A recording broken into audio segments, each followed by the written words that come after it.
Brussels. British Prime Minister Theresa May's offer of settled status for EU residents is flawed and will leave them with fewer rights after Brexit, the European Parliament's Brexit coordinator said on Tuesday.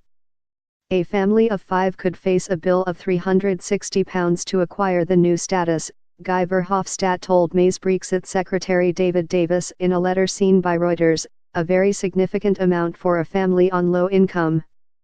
Listing 3 other concerns for the EU legislature, which must approve any treaty on the March 2019 exit, Verhofstadt told Davis, under your proposals, EU citizens will definitely notice a deterioration of their status as a result of Brexit.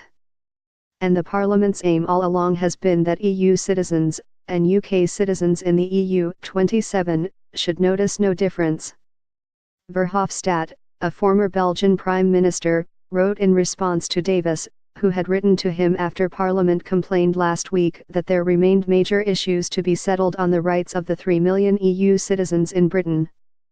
On Tuesday, he told reporters that Parliament was determined that expatriates should not become victims of Brexit.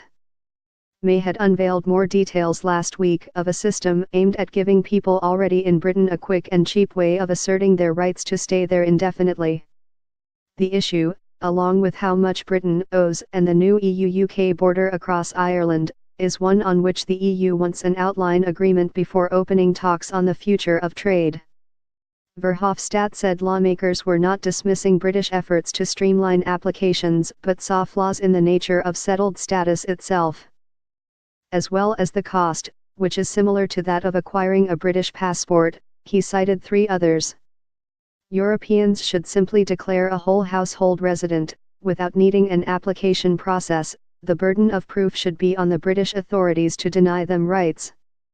More stringent conditions on criminal records could mean some EU residents, including some now with permanent resident status, being deported for failing to gain settled status. EU residents would lose some rights to bring relatives to Britain, as the new status would give them the same rights as British people, who now have fewer rights than EU citizens. Editing by Matthew Vokebig.